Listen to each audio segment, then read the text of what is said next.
1861, 1892 और 1909 के भारत परिषद अधिनियम। 1897 की महान क्रांति के बाद ब्रिटिश सरकार ने महसूस किया कि भारत में शासन चलाने के लिए भारतीयों का सहयोग लेना आवश्यक है। इस सहयोग नीति के तहत ब्रिटिश संसद ने 1861 और 1892 और 1909 में 3 नए अधिनियम पारित किए। 1861 का भारत परिषद अधिनियम भारतीय संवैधानिक और राजनीतिक इतिहास में एक महत्वपूर्ण अधिनियम था।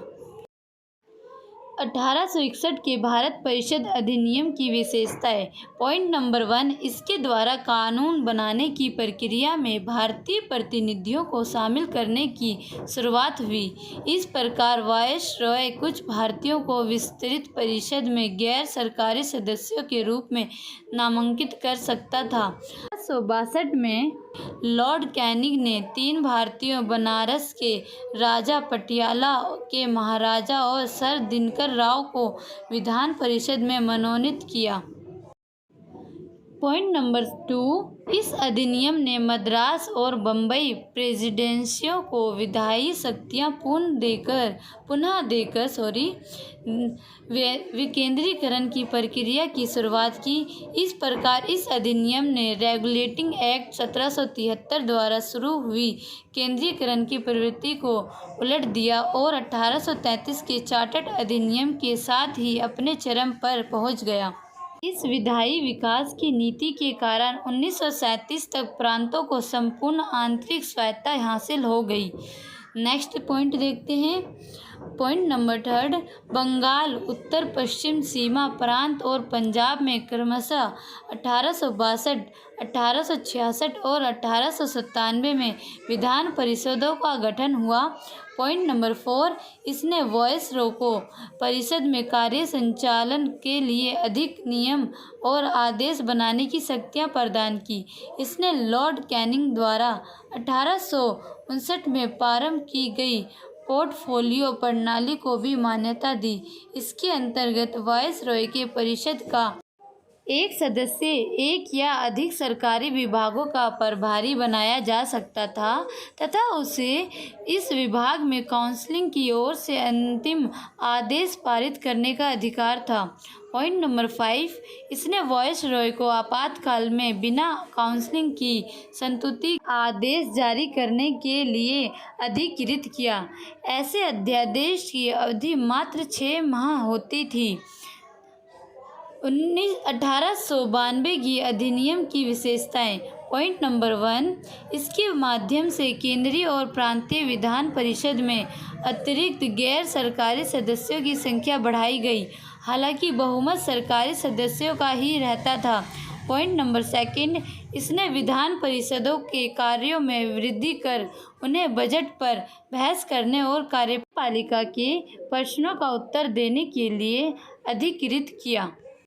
पॉइंट नंबर 3, इसमें केंद्रीय विधान परिषद और बंगाल चैम्बर्स ऑफ कॉमर्स में गैर सरकारी अध्यक्ष सदस्यों के नामांकन के लिए वायसरॉय की शक्तियों का प्रावधान था।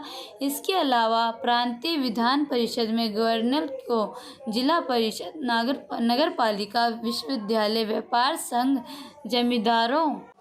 जमींदारों और चैम्बर्स ऑफ कॉमर्स की सिफारिशों पर गैर सरकारी सदस्यों की नियुक्ति करने की शक्ति थी। इस अधिनियम ने केंद्रीय और प्रांतीय विधान परिषदों दोनों में गैर सरकारी सदस्यों की नियुक्तियों के लिए एक समिति और परोक्ष रूप से चुनाव का प्रावधान किया। हालांकि चुनाव शब्द का अधिनियम में प्रयोग नहीं हुआ था, इससे निश्चित निकायों की सिफारिश पर की जाने वाली नामांकन की प्रक्रिया कहा गया। 1909 की अधिनियम की विशेषताएं।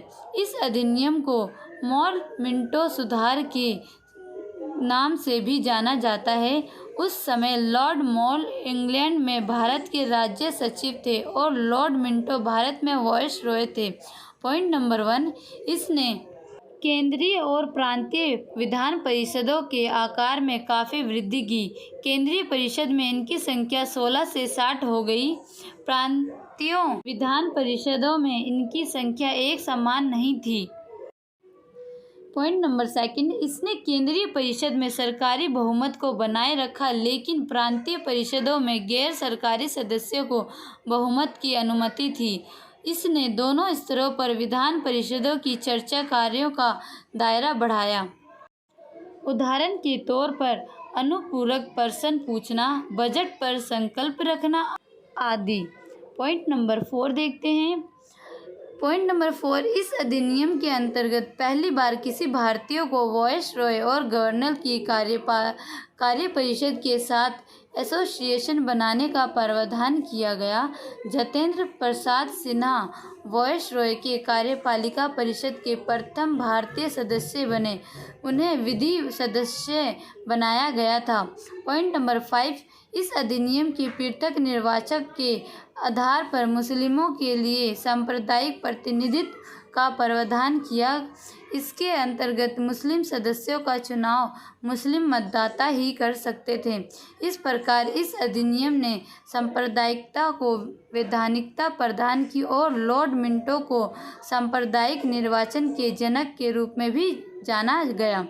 पॉइंट नंबर 6, इसने presidency corporation, chambers of commerce, विश्वविद्यालयों और जमींदारों के लिए अलग प्रतिनिधित्व का प्रावधान भी किया।